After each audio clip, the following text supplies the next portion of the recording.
प्रतिदिन जीवन का आनंद लेना कार्यक्रम देखने के लिए धन्यवाद। क्या आपको लगता है कि आप असंभाव्य परिस्थिति में हैं? वास्तव में ऐसा कुछ नहीं, क्योंकि जो मनुष्य के लिए असंभव है वो परमेश्वर के लिए संभव है। मैं फिर से कहती हूँ, जो मनुष्य से नहीं हो सकता वो परमेश्वर से हो सकता है। ऐसी कोई भी परिस्थिति नहीं जिससे परमेश्वर आपको बाहर नहीं निकाल सकता। आप तक पहुंचने वाले संदेश द्वारा प्रोत्साहन पाइए। लूका 18 कहिए, परमेश्वर से सब कुछ हो सकता है।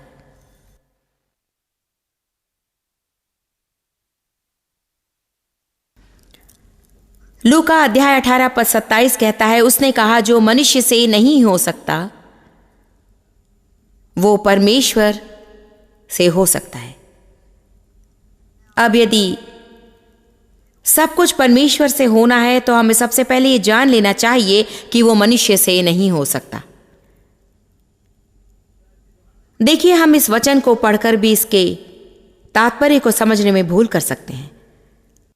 परमेश्वर से सब कुछ होना हो तो सबसे पहले हमें ये जान लेना चाहिए कि यह हमसे नहीं हो सकता है। लेकिन होता यह है कि हमसे जो नहीं हो सकता उसे करने में तथा जिस काम को हम पूरा नहीं कर सकते हैं उसे पूरा करने में अपनी जिंदगी बर्बाद करते हैं। और परमेश्वर एक और हटकर खड़ा हो जाता है और हमारे पूर्ण रूप से थक जाने तक इंतजार करता रहता है, तब तक जब तक कि हम ये ना कहें कि प्रभु मैं ये नहीं कर सकता, ये मुझसे नहीं होगा प्रभु, ये मनुष्य के लिए नामुमकिन है। और तब जाकर वो कहता है परंतु परमेश्वर से सब कुछ हो सकता है। हम में ऐसी शक्ति अत्याधिक है जिसे बाइबल शारीरिक ताकत कहती है। अत्याधिक शारीरिक उत्साह, शारीरिक ताकत और आत्मिक ताकत में काफी अंतर होता है। शारीरिक ताकत आपको उन कार्यों को करने के लिए प्रेरित करती है जिसे आप नहीं कर सकते। नतीजा यह होता है कि आप निराश हो जाते हैं। आप में से कितने निराशा महसूस करते हैं? क्या आप उलझन में हैं? क्या आपको लगता है कि आप हर समय संघर्ष करते रहते हैं और चाहे कुछ भी करें आप कामयाब नहीं हो पा रहे? ठीक है, जरा सोचिए, हमें ऐसा कभी महसूस नहीं करना चाहिए। यीशु इसलिए नहीं मरा कि आप निराशा और उलझन और संघर्ष का सदा सामना करते रहे। सचमुच मैं चाहती हूं कि आप ध्यान से इसे सुने और समझें, क्योंकि मैंने कठिन रास्तों से होकर अनेक बातें सीखी हैं। मैं आपको जो बता रही हूं वो मुझे बताने को तब कोई भी नहीं था। मुझे खुद ही सब कुछ जान लेना पड़ा, समझ लेना पड़ा। और मुझे इससे कोई शिकायत नहीं, क्योंकि इस तरह से सीखना अधिक प्रभावशाली होता है। दुख की बात है कि कभी कभी दूसरों द्वारा समझाए जाने पर भी आप समझते नहीं हैं, परंतु आज मैं आप लोगों को दुख और परेशानी से बचाना चाहती हूं ताकि आप उस परेशानी से होकर ना गुजरें। यदि अभी इसका पूरा असर ना भी पड़े, कम से कम बाद में आप मैं जो कह रही हूं उसे याद करेंगे और सोचेंगे हां उन्होंने ठीक ही कहा था। आरंभ में मैंने अपना समय उन कार्यों को करने के प्रयास में बिता दिया जो केवल परमेश्वर ही कर सकता था, और इसके कारण मैं हर समय निराश रहती।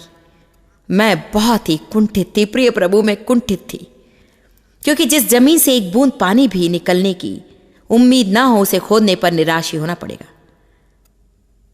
अपना छोटा सा काम लेकर उसे करते बैठना, उसे करते रहना, करते रहना, करते रहना, करते रहना और करते रहना, और फिर काम करते करते थक जाने पर अपनी पूरी कोशिश कर लेने के बाद भी वो बिल्कुल पहले ही जैसा था और हो सकता है कि उससे भी थोड़ा बुरा था। ऐसी स्थिति में हम सोचने लगते हैं कि प्रभु मुझे बता कि मुझे क्या करना है।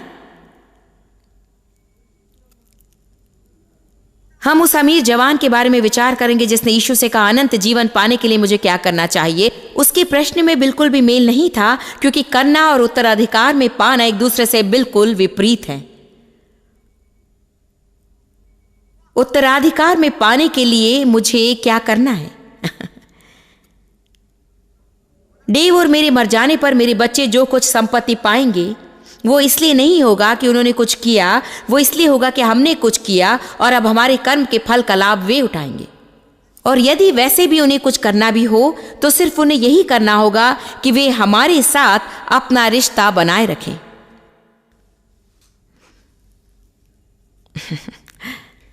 अर्थात वे हमारे साथ अच्छा संबंध कायम रखें। हमारे बच्चे होशियार हैं, वे अपने माता पिता से प्रेम रखते हैं, वे हमारे लिए काम करते हैं, हमें धन्य करते हैं, वे हमें बताते हैं कि हम कितने अच्छे अभिभावक हैं। आमीन। कभी कभी उनमें से कोई हमारे लिए कुछ करता है और हम उन्हें कुछ पैसे या कोई तोहफा देते तो वे कहते हैं कि हमें ये नहीं चाहिए, आप बहुत अच्छे हैं। खैर, हमारा जो कुछ भी है हमारे चले जाने पर वो सब उनका ही होगा। वास्तव में हम उनके लिए बचा रहे हैं, और ऐसा ही लोग करते हैं जब आपस में अच्छे संबंध हों। वे ये नहीं पूछते हमें क्या करना होगा जिससे आपके मरने पर हम आपकी दौलत पा सकें,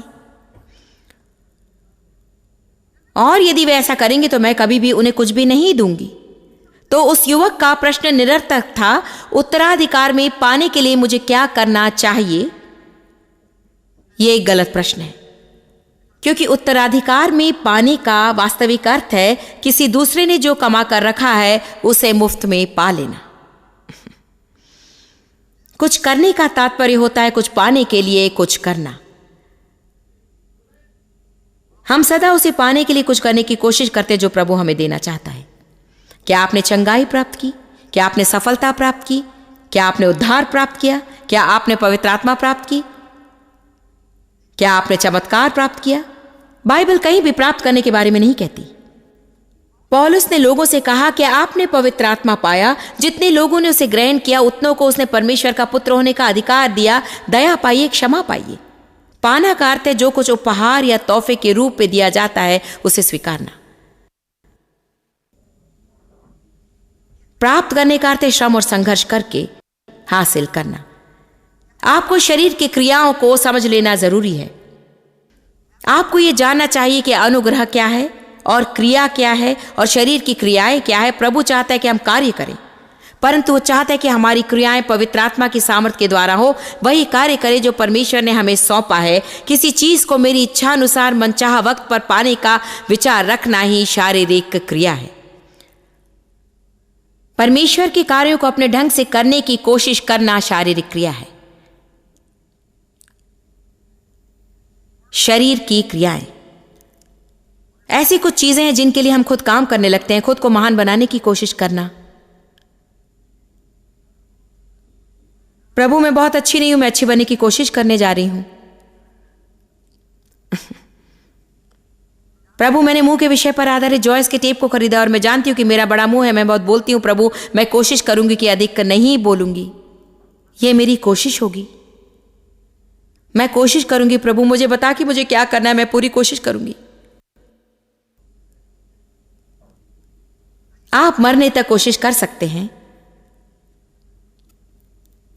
पर आप वही करते जो अनेक लोग करते हैं। आप परमेश्वर को छोड़ देते हैं और आपका कोई काम नहीं बनता। वॉचमैन नी ने कहा था किसी प्रकार की सफलता पाने से पहले आपको इस मोड़ तक पहुंचना है कि आप प्रभु से कह सके प्रभु मैं नहीं कर सकता और नहीं करूंगा, मैं थक गया हूं और मैं लड़ाई नहीं करूंगा।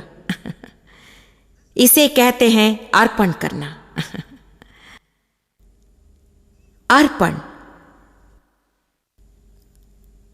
प्रभु ये मुझसे नहीं होगा, परंतु ये तुझसे हो सकता है। कितने लोग समझ गए कि हम सदा चमत्कार पाने की इच्छा रखते हैं, परंतु हम अपने मार्ग को नहीं छोड़ते। अपना चमत्कार पाने से पहले आपको अपने मार्ग से हटना होगा। जो केवल परमेश्वर कर सकता है उसे करने की कोशिश मत कीजिए। आपको कहना चाहिए प्रभु मैं पूर्ण रूप से हार मानता हूं। पहले मैं सोचा करती थी और सदा मेरी यही सोच रहती थी कि मैं किसी तरह से अपना मुंह बंद रख सकती हूं, परंतु अब मैं हार मानती हूं प्रभु मुझसे नहीं होगा, मैं कोशिश नहीं करूंगी, मैं हार मानती हूं। और अब मैं खुश हूं प्रभु कि अब मैं यही देखूंगी कि तू कैसे कार्य करता है।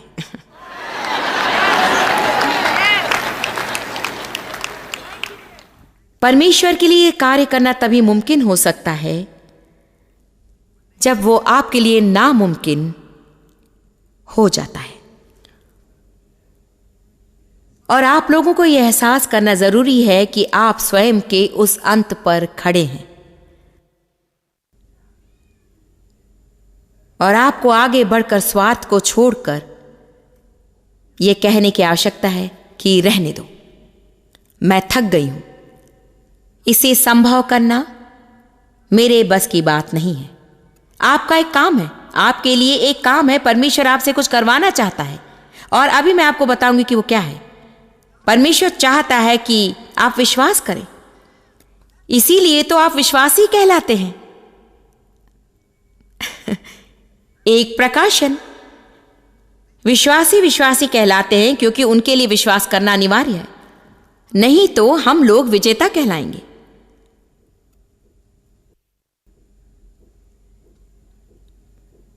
हमें परमेश्वर का वचन सीखकर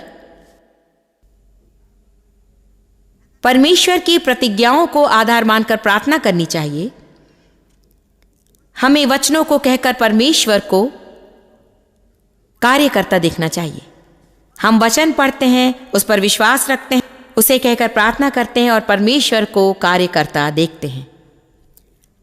हम वचन पढ़ते हैं, उस पर विश्वास करते हैं, वचन कहकर प्रार्थना करते हैं, वचन को मुंह से बोलते हैं और प्रभु को कार्यकर्ता देखते हैं। दोबारा सुनिए, हम वचन पढ़ते हैं। क्या आप जानते हैं कि कई लोग ये तक नहीं करते? क्या आप जानते हैं कि कितने लापरवाही मसीही इस संसार में हैं? पौलुस ने कहा, आत्मा के वरदान के विषय में मैं नहीं चाहता कि भाइयों तुम लापरवाह रहो, और उसने ये भी कहा कि शैतान की चाल को अनदेखा ना करो। हमें लापरवाह नहीं रहना चाहिए, हमें ज्ञानवान बनकर रहना चाहिए। यदि आप अपने जीवन में सचमुच जय पाना चाहते हैं जो प्रभु आपको देना चाहता है, तो आपको जीवन भर छात्र बनकर रहना होगा।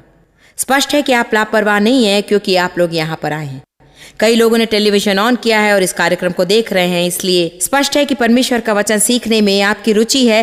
पर मैं ये कहना चाहती हूं कि आपको रविवार सुबह तक सीमित न रहकर जब तब किसी मसीह सम्मेलनों में भी भाग लेना चाहिए और अलमारी भर के टेप्स रखने तथा अच्छी पुस्तकों को इकट्ठा करके रखने तक ही न रहकर उनको सुनना और उन पुस्तकों को पढ़कर वचन का मनन करना चाहिए। देखिए, सबसे बड़ा एहसान जो आप खुद के लिए कर सकते हैं वो है कि हर दिन थोड़ा वक्त निकालकर पुस्तकों को पढ़ें। पढ़कर जो आप सीखेंगे उससे आपको आश्चर्य होगा। मैं आज आप लोगों को सलाह देती हूं कि आप अपनी बाइबल पढ़ें। साथ ही मैं ये कहूंगी कि आप उन लोगों की पुस्तकें पढ़ें जिन्होंने वचन को आधार मानकर अपने अनुभव से उन किताबों को लिखा है। उन लोगों की उत्तम पुस्तकें पढ़ें जो हर परिस्थिति में जी चुके हैं, उससे होकर गुजर चुके हैं, क्योंकि वे आपकी मदद कर सकते हैं और उन परिस्थितियों से बच निकलने का वचन के आधार पर आपको रास्ता बता सकते हैं। और जिस विषय में आपको मदद चाहिए हो उसे लेकर आपको पढ़ना जरूरी है। यदि आप क्रोध पर काबू नहीं रख पाते तो समृद्धि के बारे में ना पढ़ें। क्या आपने सुना? यदि आपका वैवाहिक जीवन ठीक नहीं तो उन्नति के विषय में पढ़ने की आवश्यकता नहीं। जिस पहलू में आपकी समस्या हो उसी के बारे में आपको पढ़कर शिक्षा ग्रहण करनी चाहिए, क्योंकि वही बहुत ही जरूरी है। किसी चीज को पाने तक उसके पीछे पड़े रहना जरूरी है। किसी चीज को हासिल करने तक उससे लगे रहना जरूरी है। यदि कोई डॉक्टर बनना चाहता है और डॉक्टर का कोर्स करने के लिए कॉलेज में एडमिशन लेता है तो वो सोमवार को डॉक्टर की पढ़ाई, मंगलवार को वकील की पढ़ाई, बुधवार को कोई अकाउंटिंग की पढ़ाई और गुरुवार को कहीं जाकर इंजीनियरिंग की पढ़ाई और फिर दोबारा डॉक्टर की पढ़ाई नहीं कर सकता है। उसे डॉक्टर की पढ़ाई से ही सदा टिके रहना होगा। मेरे ख्याल से ये बहुत ही मुख्य है। कई लोग परमेश्वर के प्रेम को बिल्कुल भी नहीं समझते हैं। आप कह सकते कि परमेश्वर आपसे कितना प्रेम रखता है, परंतु यकीन के साथ नहीं बता पाते कि वो बेशर्ते आपसे प्रेम करता है। आप सोचते हैं जिस दिन आपका अच्छा व्यवहार हो उस दिन वो आपसे कुछ ज्यादा ही प्रेम करता है। जब आप किसी परेशानी में पड़ जाते तब सबसे पहले आपके मुंह से निकलता है, तू मुझसे प्रेम क्यों नहीं करता? क्या तू मुझे नहीं चाहता प्रभु? हमें केवल दिमागी ज्ञान से तृप्त ना होकर हर विषय को ठीक से समझ लेना चाहिए। उसे ठीक से समझने के लिए आपको उसमें लगे रहना है, बार बार और बार बार उस पर ध्यान लगाना चाहिए। इसलिए यदि आप बुद्धिमान हो तो इस तरह के सम्मेलनों में आते हैं, टिप्पणी लेते हैं और घर जाकर जब आपको परेशानी होगी तब आप अपनी किताब उठाकर उसमें लिखी गई बातों पर विचार करेंगे और कहे गए वचनों को बार बार पढ़कर देखेंगे जब तक कि उसे पूर्ण रूप से समझ नहीं लेते। अन्य बातों को सुनना गलत नहीं, परंतु जब तक आप एक विषय में सफलता नहीं पा लेते तब तक उसी विषय पर ध्यान देना उत्तम होगा। ये एक अच्छा उपदेश है, क्योंकि मैं मानती हूँ कि सबसे बड़ी गलतियों में से एक जो अधिकांश लोग करते हैं वो ये है कि वे अलग अलग विषय पर ध्यान देते हैं और फिर सोचते हैं कि चूंकि वे वचन को आधार मानते हैं वे जीवन में हर प्रकार के चमत्कार और सफलताओं को पा सकते हैं। खैर, जब तक कि आप किसी बात को पूरी तरह से समझ और पा नहीं लेते, आपको उससे लगे रहना चाहिए। मैंने पूरा 1 वर्ष परमेश्वर के प्रेम का अध्ययन किया है और मैं आपसे कहती हूँ, यदि मुझे और कोई बात ना भी पता हो, लेकिन मैं जानती हूँ कि परमेश्वर मुझसे प्रेम करता है। और ये भी सुन लीजिए कि इससे मुझे आत्मविश्वास मिला है, इससे मुझे धैर्य मिला है और इसके कारण मेरे जीवन से डर दूर हो गया। मैंने पूरा 1 वर्ष परमेश्वर के प्रेम का अध्ययन किया और उसके बाद 7 वर्ष मैं ये नहीं कहती कि मैंने और किसी बात पर ध्यान नहीं दिया, परंतु पूरे 7 वर्ष मैंने प्रेम चलन पर विचार किया, क्योंकि मैं उतनी अच्छी इंसान नहीं थी। मैं स्वार्थी और आत्मकेंद्रित थी। मेरी एक सेवकाई थी, मेरे पास एक वरदान था। अनेकों के पास ऊंचाई तक पहुंचने की क्षमता रहती है, परंतु वहीं बने रहने के लिए उनके पास उत्तम चरित्र नहीं रहता। हमारा चरित्र बदलने का एकमात्र उपाय है वचन का अध्ययन करना और अपने जीवन में उसका अभ्यास करना और कठिनाई महसूस होने पर भी वही करना जो ठीक हो। काम को करते रहना।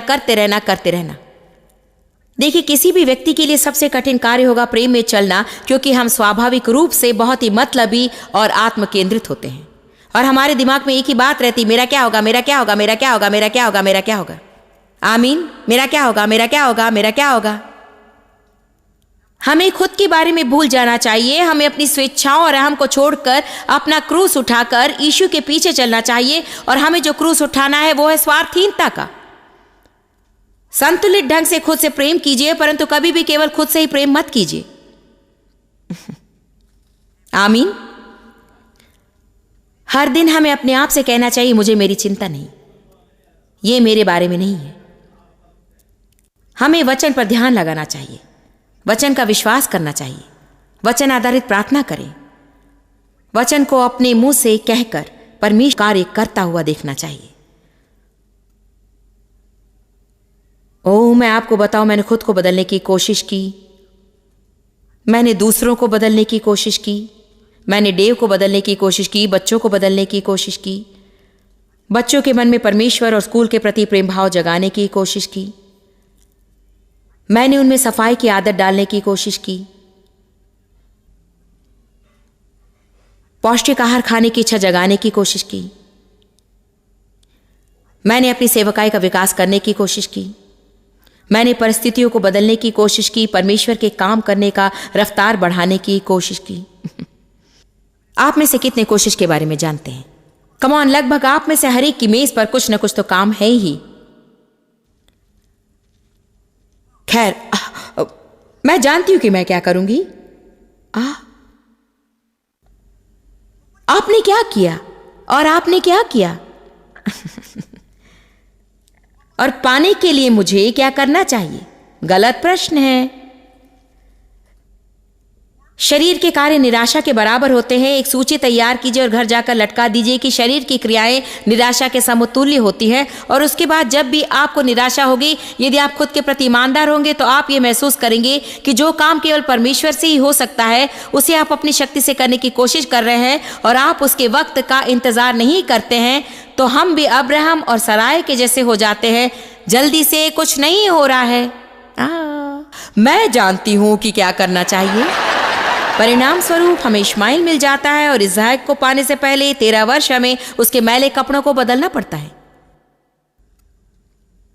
यदि आप ये कहानी नहीं जानते तो जाकर पढ़िए।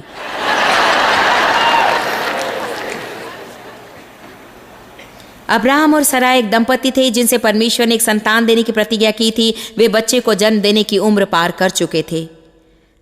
साराय का गर्भ मर चुका था, वो नामर्द था। वे दोनों करीब 100 साल के हो गए थे। मनुष्य से नहीं हो सकता है, केवल परमेश्वर से हो सकता है। परमेश्वर ने उनसे प्रतिज्ञा की थी, तुम्हारे अपने शरीर से एक संतान पाओगे। उसने उन्हें वचन दिया था। उन्होंने अनेक साल उस वचन को मानकर प्रभु पर विश्वास रखा। वैसा कुछ नहीं हुआ, कुछ नहीं हुआ, कुछ नहीं हुआ।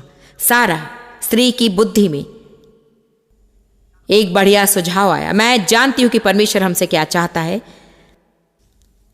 हमें संतान इसी तरह से प्राप्त होगी। मैं मेरी सेविका को आपके पास भेजती हूं कि वो आपकी पत्नी बने। मूर्ख, आरंभ से ही वो मूर्ख रही। ऐसी कौन सी औरत होगी जो किसी दूसरी औरत को अपने ही पति के पास जाने देगी? मैं अपने पति को बांटने नहीं दूंगी। आमीन। दूसरी के पास जाकर तो देखो, तेरी आंखें नोच लूंगी। मेरा प्रेम चलन सीधे गटर में उतर जाएगा। सायरा ने कहा, मैं जानती हूं मैं अपनी सेविका को आपकी पत्नी होने का हक दूंगी और आप उसके साथ यौन संबंध रख सकते हैं और उसके द्वारा हमें एक बच्चा मिल जाएगा, वही हमारी संतान होगी। उसने कहा, यह कुछ ठीक लगता है? और क्या आप जानते हैं, उन्हें लगा कि वही ठीक होगा। समस्या तो यही है, कभी कभी हम गड़बड़ियों के बीच से निकल पड़ते हैं और हमें कुछ समय के लिए लगता है कि सब ठीक चल रहा है, क्योंकि क्या आप जानते हैं, शरीर की शक्ति और शरीर का उत्साह वास्तव में,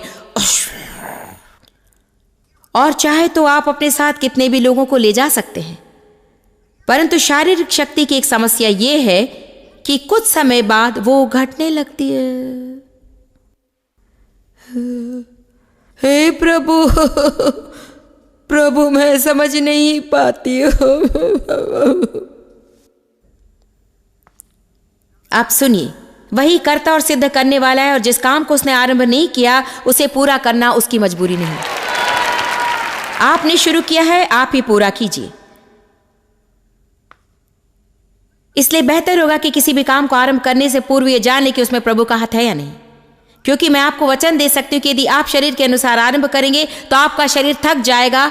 सबका यही हाल है, आपके शरीर में आपको मुसीबत में डालने तक की शक्ति ही रहती है।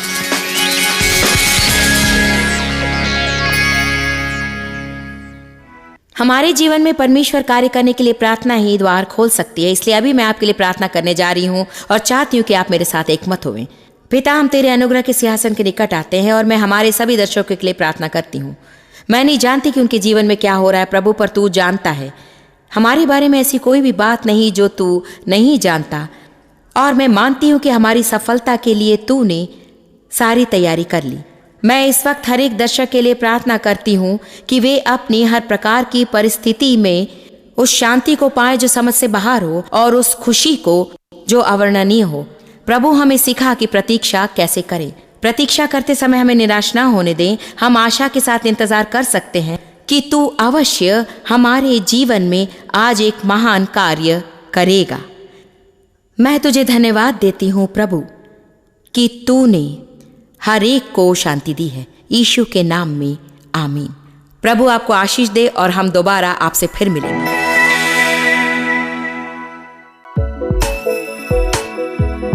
आप जितना जानते हैं उससे भी अधिक आप हमारे लिए जॉयस मेयर मिनिस्ट्रीज एशिया में महत्वपूर्ण है। हम आपकी सराहना करते हैं। आप सौभाग्यों का धन्यवाद देते हैं कि इस संसार भर की सेवकाई को आप सफल कर रहे हैं। एक साथ हम भूखों को भोजन, गरीबों को कपड़े दे रहे हैं और पूरे संसार में सुसमाचार प्रचार कर रहे हैं। हमसे आज ही संपर्क करें या लॉग करें jmmindia.org।